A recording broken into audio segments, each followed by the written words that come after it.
Good morning. Good morning. What a rare place to be. Pretty unusual, pretty special. Good morning. New people are here. Others who've been here for the previous 2 days. Especially those who are new here for the first time. Let me introduce myself to you. I'm Alan Clements. This is sort of a retreat of sorts. It's more of a kind of tribal gathering, if you will, trying to understand where to be in the world, and I'm inviting people into my world and learning from your world. This particular experience is called the World Dharma Mindful Intelligence Meditation Beautification of the Mind Retreat. Those are the marquees that I sort of reduce my spiritual life to my political life. They're all found in those words. If you have interest or questions about them, we've been talking about them for about the last 12 hours, the last 2 days. Feel free to ask anything, especially if you're new. You haven't been here. Some of the guidelines is that the property is to be maintained impeccably, walk softly, occupied as your home. You have every right to be here in the way that you need to be here. This whole villa area is to be maintained with, I would call it noble or sacred silence, unless we're speaking here in the group, to protect and to allow people to restore in their own chosen way. It is a refuge to be here. I'm not inviting a personal experience. I'm encouraging you to find the experience that's right for you. We have notebooks. I hope you brought them. If you haven't brought one, I can't say anything about that. Maybe you could borrow pages from someone else. But the notebooks are very important in my life. They're not really notebooks. I've been a strong sort of satirical advocate of abandoning the purchasing of spiritual books, religious books. I've even included my own in that process. I give them away for free to most people. It's not that I do not like the words of others. I really don't trust them. And I've come to see that one of the greatest hoaxes in the spiritual, dharmic, religious world is to believe things that are printed on paper. And it's an easy way to abscond from the direct experience. My point being that meditation for me, world dharma, call it the spiritual life, the human life, it's identical to breathing. There's nothing on a page that can improve ultimately your breathing except breathing. It has to be done by each of us, by ourselves, not once, but every day, throughout the day. And so the whole purpose of this space is to encourage us to live in the oxygenation of heightened states of principle, values, and consciousness. Take them so intimately into our body, into our mind, that there is no time off from thinking about thinking or thinking about breathing. Just take a moment and just go, okay, I'm here in an experience zone. That's the point of this space. A direct experience zone. Point 2 is I cannot encourage enough in my life, in my family, my friends, the power of choice.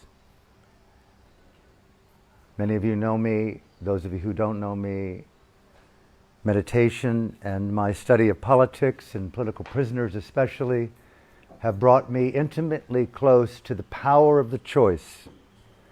Yesterday we spoke about one particular prisoner of mine, a friend of mine, Uparle. After 12 years of hard labor, I asked him, how did you survive that circumstance? He said, as many political prisoners will say, I did not give them control of my mind.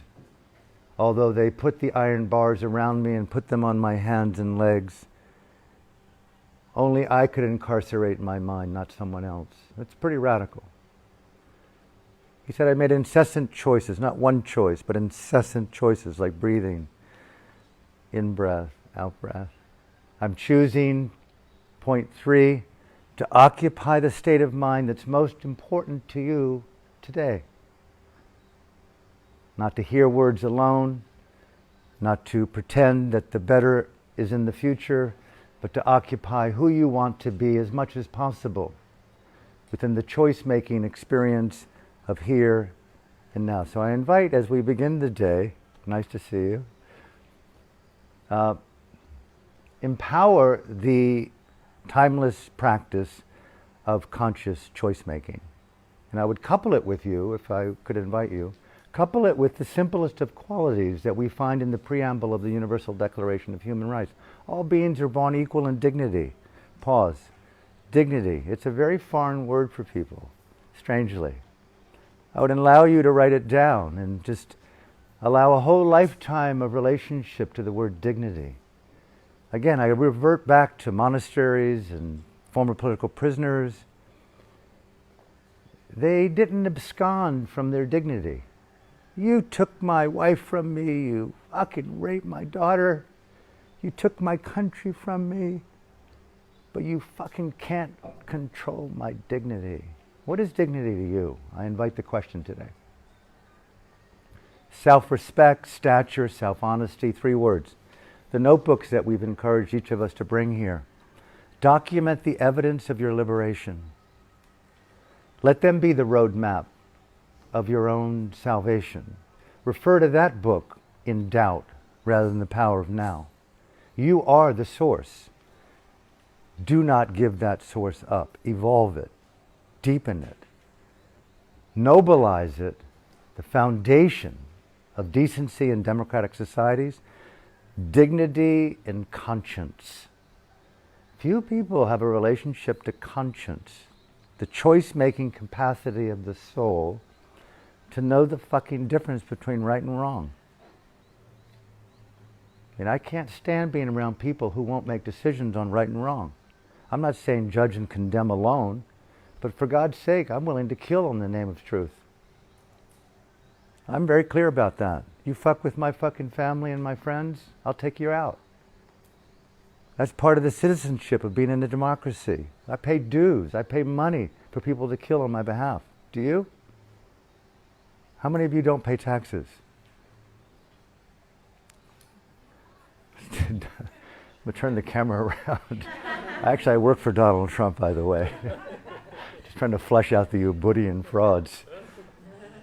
The closet Republicans are pretending. Conscience and dignity. Anyone who's been to a war zone will realize that you won't get swept up in the fervor of war. You will make a conscious choice of solidarity with your values. Point 3. Values and principles are pretty foreign for people. It's sort of what you study in college. What are some of your values and principles that are the fiber of your soul? You know, what oxygenates your beauty? When all else is done and gone, my mom died in dignity. I saw that about her. She died in stature. Yes, she was vulnerable and poised at the same time. Point 4 here. Developmental expectations. I'd make a note or two, or a page or a chapter on developmental expectations and the realism of spiritual development. And begin to align what's the truth of developmental practice versus the ideals that are put forth. Capital anything, avoid those books and people. Capital T, capital A's, capital E's, enlightenment, truth, absolute. Just pull bullshit. Spiritual fascism. Just drop it. No one has figured out anything beyond the brain. One of my best friends, New York Times bestselling author, not to get too far off on this, you know that I've got an occult streak in me as much as I trash it. I hate astrology, except for one friend who's coming today. I'm a living contradiction of bullshit and enlightened states. But she is an investigative journalist, which is part-time what I do. And she's a talented mind. She's able to look into the crevasses of something. And one second, I got to clap to get this. audio working properly. And so she's studied very obscure topics. One of her topics has been surviving death. What is consciousness out of the body? So she's done an investigative journalistic piece on that, which I'd invite you to read. It's called Surviving Death. It's the most professional piece of writing, I think, on Leslie Kean, K-E-A-N. You go to my Facebook page, you can see an interview that I did with her when I was in New York last month. You get a taste of her work and her mind. Just an adjunct to this, you know. I think some of you know I'm an American. I went to school at the University of Virginia. There's a psychiatrist that was there who died called Dr. Ian Stevenson. He is the world's foremost expert on the concept and the experience and the social, psychiatric, psychological study of rebirth, which I find very fascinating from the investigative point of view. I also grew up in Virginia near Washington, D.C., very close to the world's foremost clairvoyant, Edgar Cayce. I have a long history of being connected to the so-called paranormal, but from an investigative point of view. I don't know about you, but it really fascinates me that there is a continuum of consciousness, seemingly. How do people actually know things that they don't know or learn or train?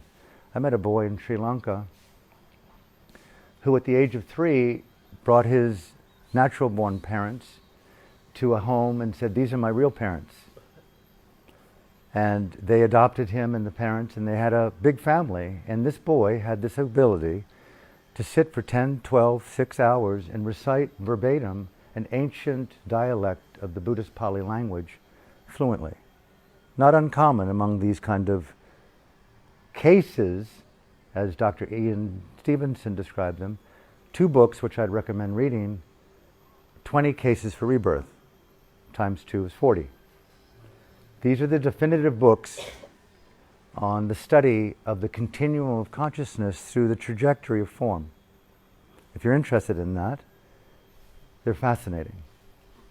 My dear friend and colleague Leslie Kean has continued in that research department. Her book is amazing, really amazing. Read it. Another study that she has, which again, she's a professional, the concept of UFOs. What do you, boy, he's really gone from mindful intelligence, now you're off the cliff. Okay? And obviously the acronym means unidentified flying objects. It doesn't mean alien. People jump from UFO to the idea, oh, you believe in aliens. Well, she doesn't. All it means is that about 3% of all known cases fit within the acronym of UFO. She studied that 3%. It's an incredible book. And what she's done is invited people, government officials, pilots and generals, to write their own version of what it was to encounter a UFO. So these are like the highest caliber people on the planet weighing in. Like the head of the FAC, general of the Russian army, on and on and on. And the only way it could be corroborated is that it had to be on radar, it had to have multiple eyesights, and it had to be sustained, and then you had the right, if you were a high-ranking person, to write about it. So there's lots of scientific data that corroborates UFOs exist in all kinds of dimensions that even physicists today can now kind of think of, how could a physical object do that? So they're able to explain it. So this book is the deep investigation of that topic, if you're interested. It's called UFOs by Leslie Kean. Again, a New York Times bestseller. She's been on Colbert, all the talk shows, CNN, and she's a straight shooter. So I recommend those 2 books, and more to the point is today especially, I'd like to invite this experience of deep peace. You know, I don't know about you, but I have human issues like all of us, right? Each of us have areas of concern, struggle, complexity. We've talked quite a bit over 2 days of the likelihood of being in an end stage capitalism, late stage, if not the end of civilization. Many scientists talk about not only extinction, but that we're already in the 6th great extinction. I'm not saying let's prepare for the worst, but I'm saying something more intimate than that. That it could be far worse than we could even prepare for.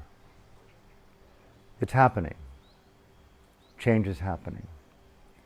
And today we have a very rare moment on day 3 of this day 6 retreat. May I encourage you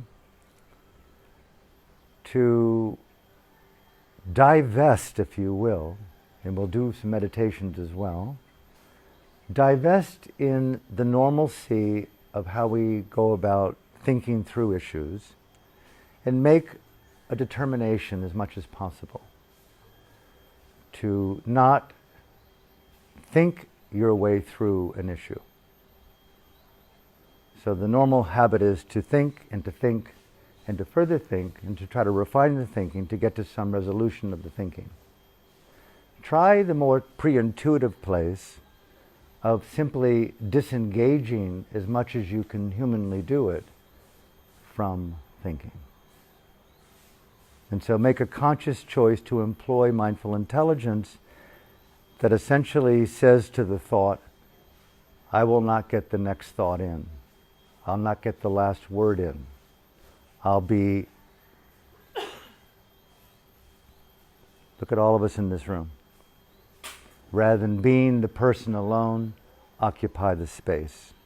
This is a time-tested skill in classical meditation circles, is how to occupy innate peace instantly by shifting attention from fusion with thought to allowing of thought.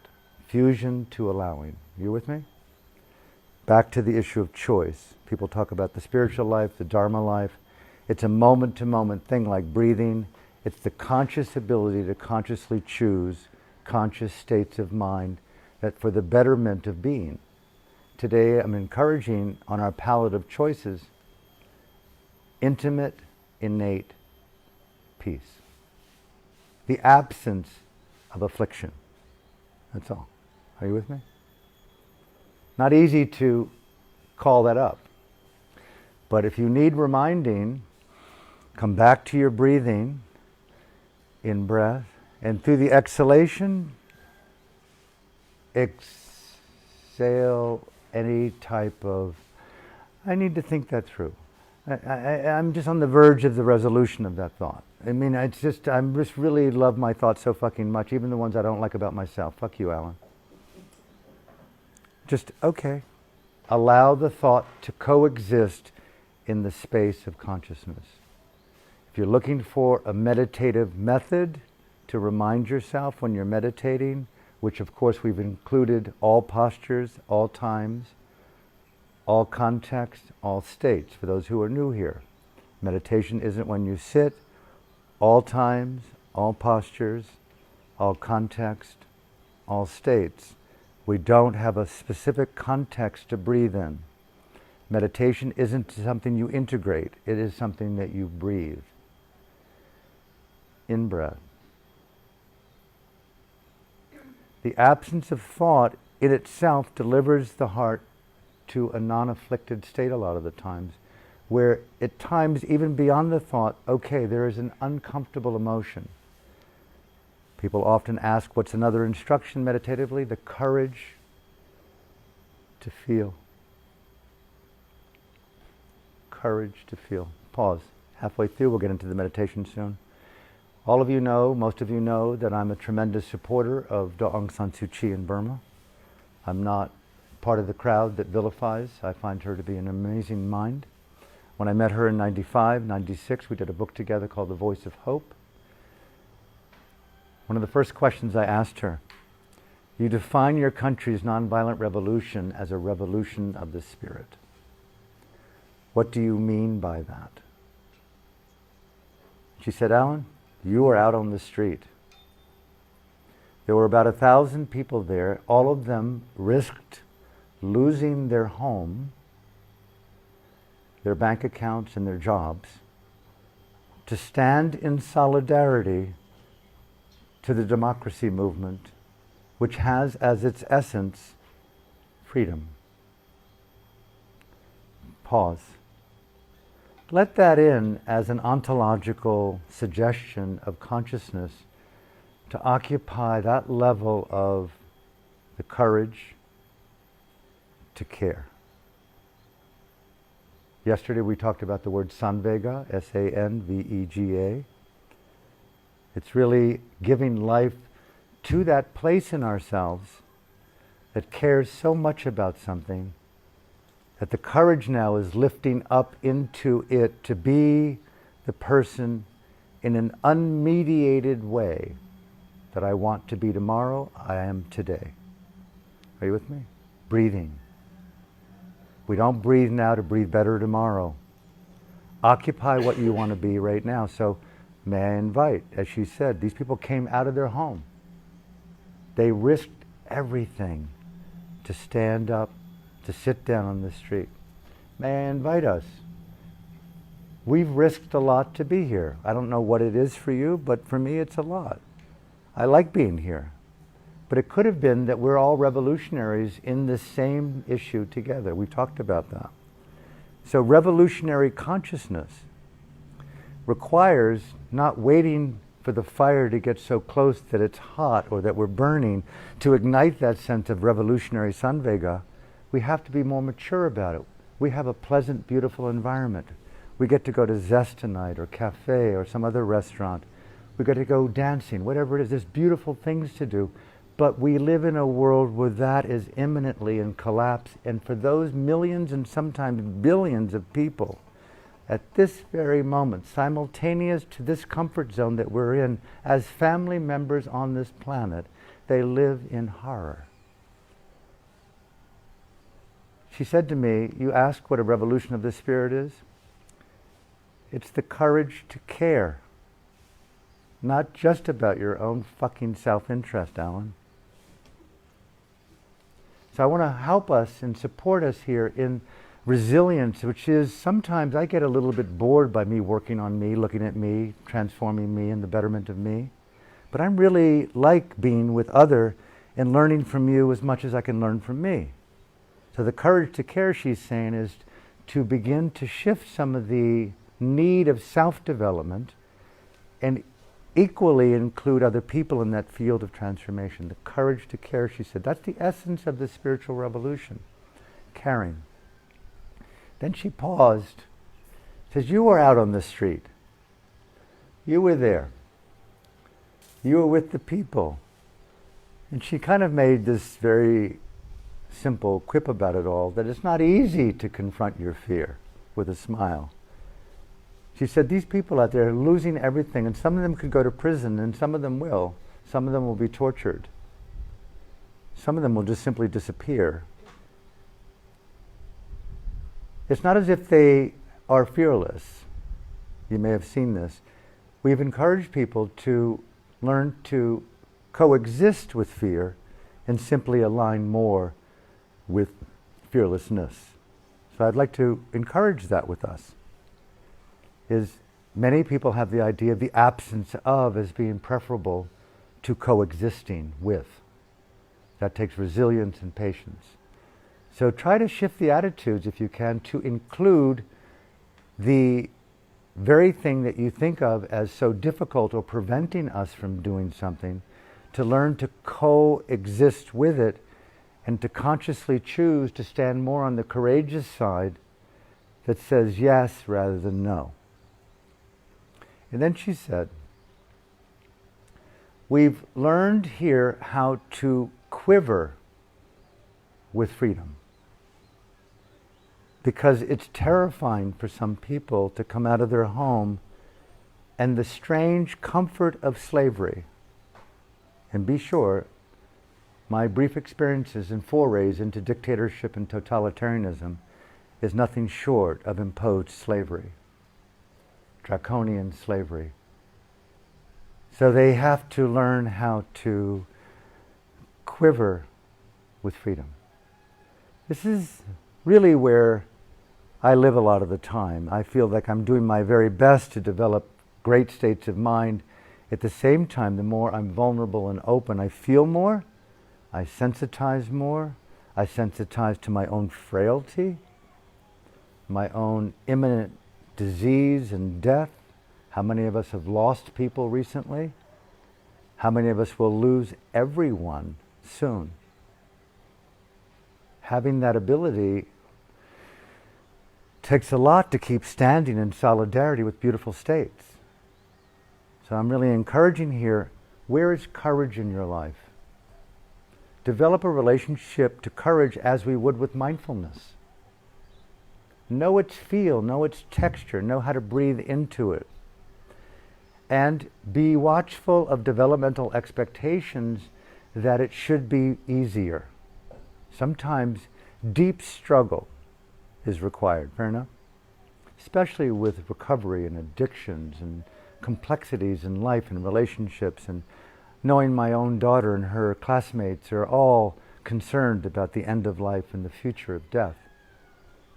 It's not easy to hold the life of the youth knowing that there's very little future for a lot of them. I've lived a good life. I'm okay. Then she said,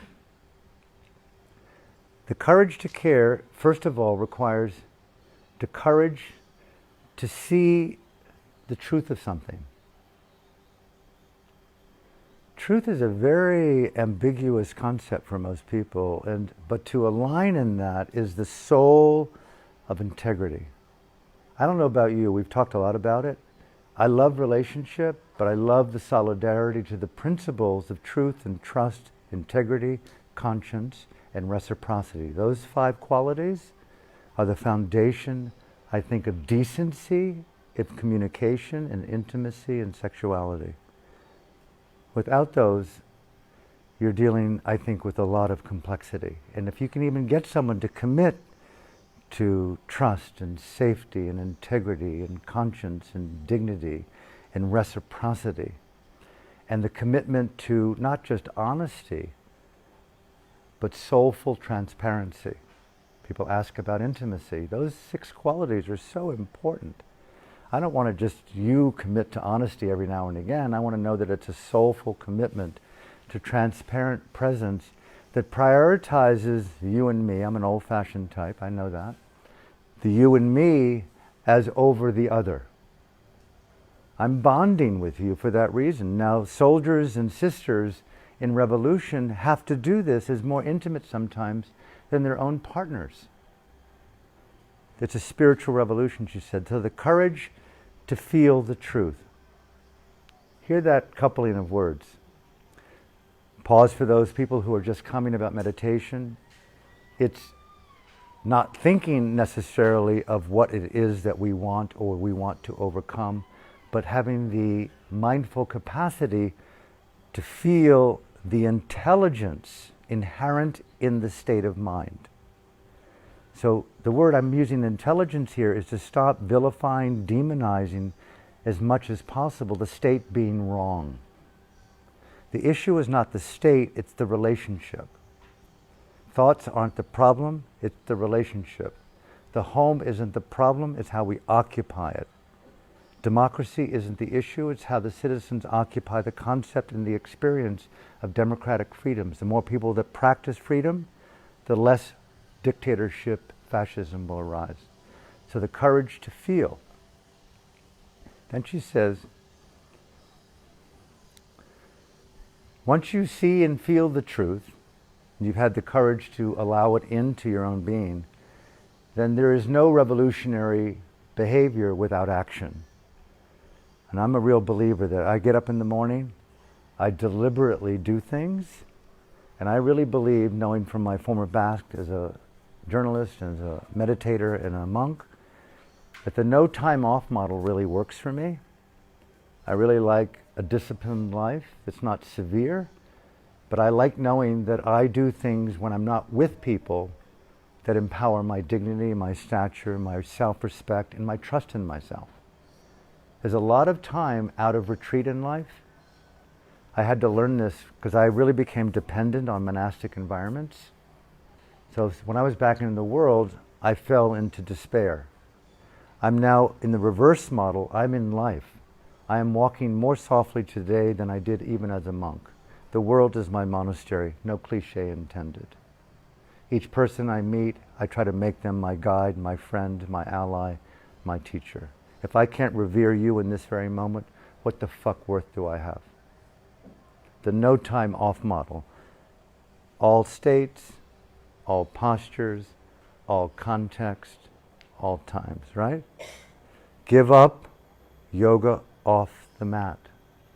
Give up meditation off the cushion. Give up the workshop, training, retreat, monastery dichotomy.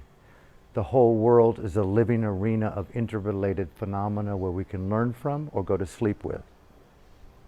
Be a warrior of life, not necessarily a patron of apartheid. So you know I'm very keen on the concept of spiritual, psychological, political apartheid. I'm apart from apartheid. My Dharma works in Ubud, it doesn't work in New York. I prefer to be at home in my apartment than on the subway. Fucking meditate on the subway. What does that mean? Close your eyes? No. Feel. Be aware. Don't give up choice-making states. What does it mean? Come back to basic dignity. How do I sit? I ask yourself, pause, almost done. How do I reboot my meditation today? Wherever you find yourself in a posture, are you really inhabiting it? And are you choosing the states of mind in which you're inhabiting it by choice or by default? Meditation is an action in breath, out breath, and it's not just one breath at a time, is it?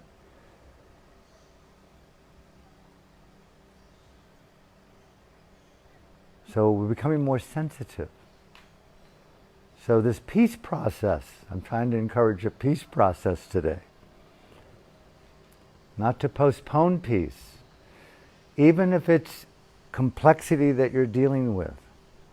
Coexist with that and give rise to those revolutionary qualities, those human qualities that says, I see you, I feel you, I will quiver with you. Me coming off pharmaceutical drug addiction, I had to quiver with antidepressants in the absence of them in my bloodstream. I had to quiver coming down off of amphetamines. I had to quiver coming down off of clonazepam. I had to quiver coming out of alcohol addiction, morphine addiction, codeine addiction, cigarette addiction. I had to learn how to quiver in my dignity being restored. I had to beautify those strange impulses of DNA and God. Are you with me? I'm going to ask you here in your notebook, what do you want to confront and challenge with your courage to feel and stand in the revolutionary forces of intimate challenge? I want to be an activist with consciousness on my own consciousness. Where is your revolution? So the last thing's about peace. I have a very talented skill to kind of stay in a perpetual postponement. Life is okay, it's good. I talk myself endlessly into good states, but it's not yet filled or full or complete or the peace that I really want. Like it'll be really filled when I meet the right person, we're in love and we're intimate, we're happy. When I finally reach the status of success where it's unambiguous, where I have no more fear about money or the absence of it, or that, or that, or that, or that. Those very insidious looping thoughts that put the future of betterment in front of me and keep me in denied denigration of the present. Very subtle. You could call it almost human. I'm inviting the interruption of that almost human today. Play high San Vega stakes with there is no fucking thought worth thinking. I am who I am, the way I am. fuck it.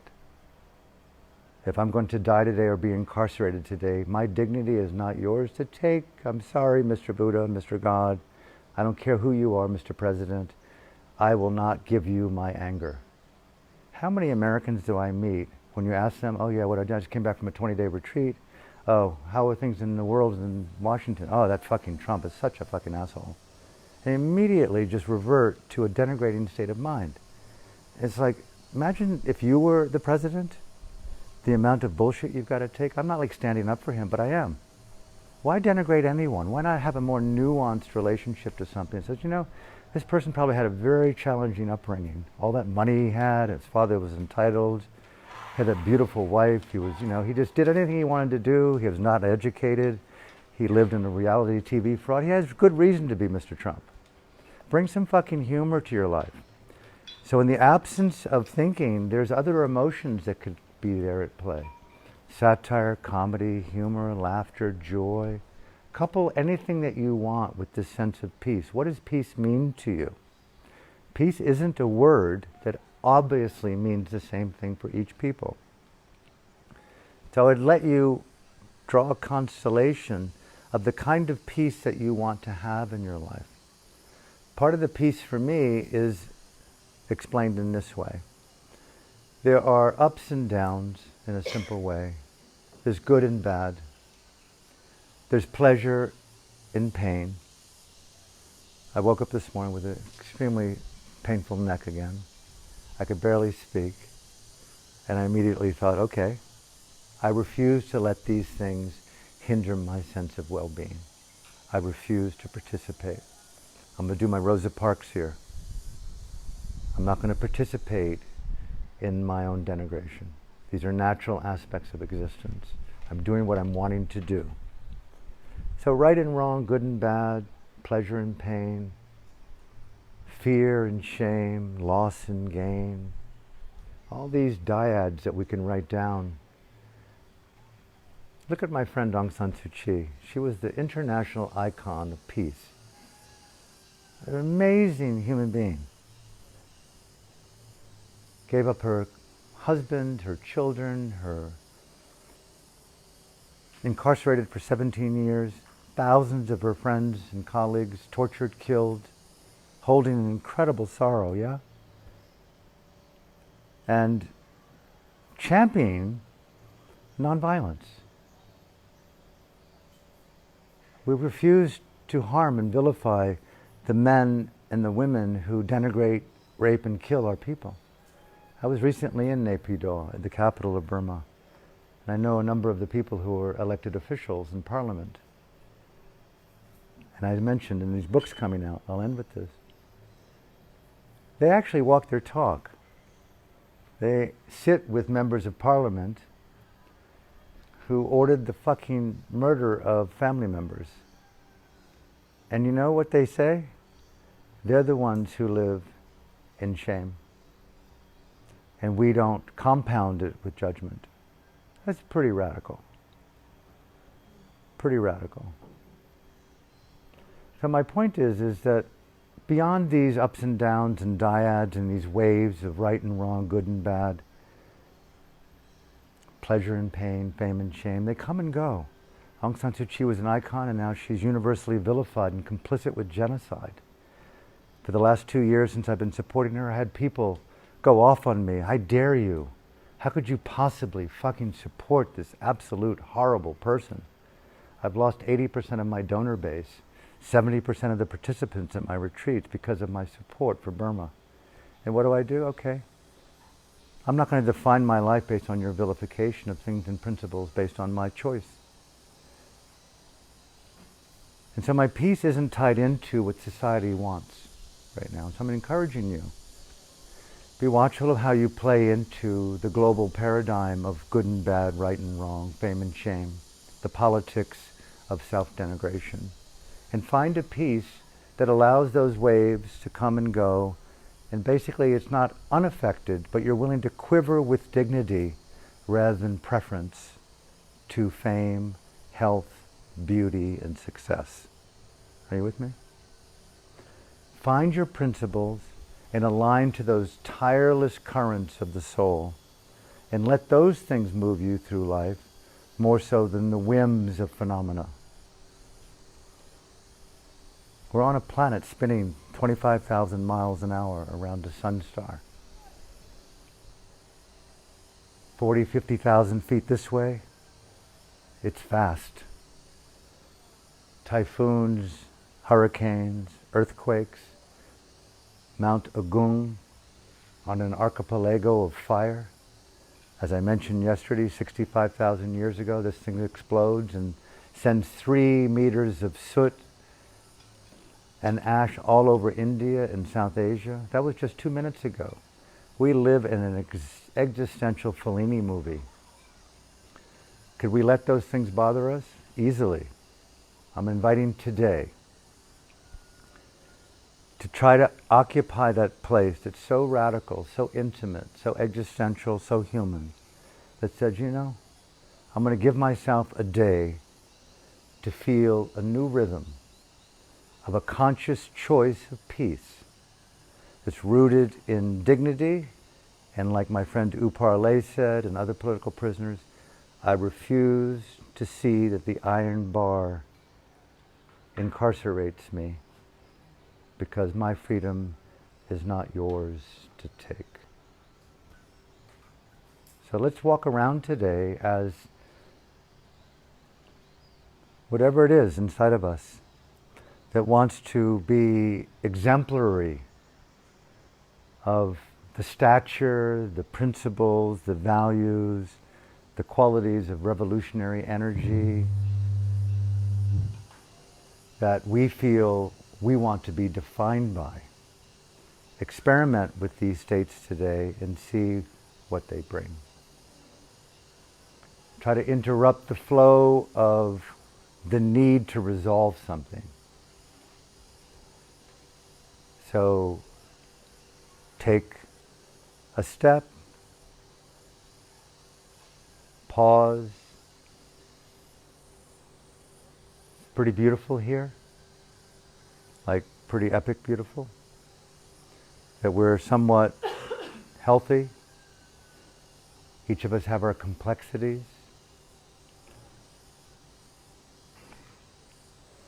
Welcome aboard, right? So see if we can resolve things without the belief that it needs to happen over time. Just co-occupy a deep, easy sense of well-being, peace. And the core of it, I'll end, is just appreciate. Appreciate. So hard for me to do this. Self-gratitude.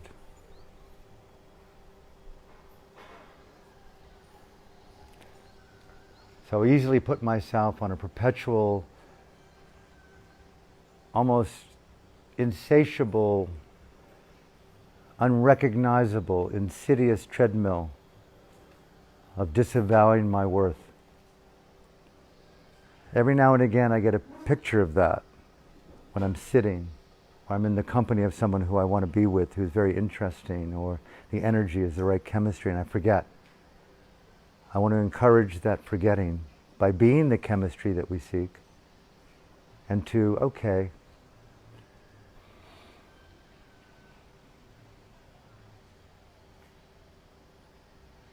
I'm not only trying my best, I'm at my best. Can you say that? Can you say that? Because at my best means not so much the ideal of being best, but it means that I'm quivering with an image of self and a feeling of self that is appropriate to the level of my own wisdom and intelligence. I'm living in appropriateness. Keep it simple. Well,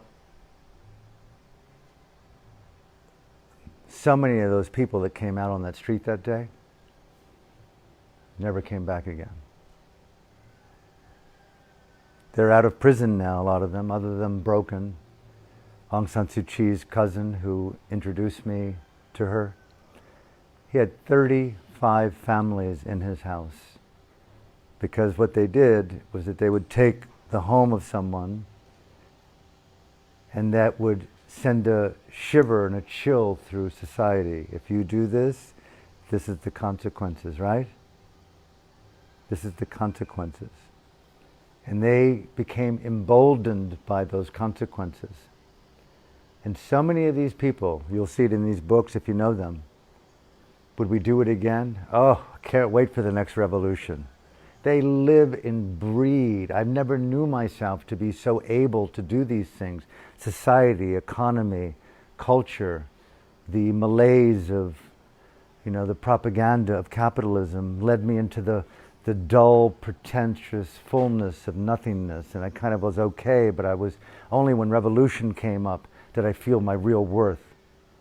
We're out here in the world, and I beg of us, okay, really, where do you lie inside? What are your principles? What are your values? Where are you wanting to rest and know that this is who I am? These are my principles. These are my statue. So I'm going to close with that.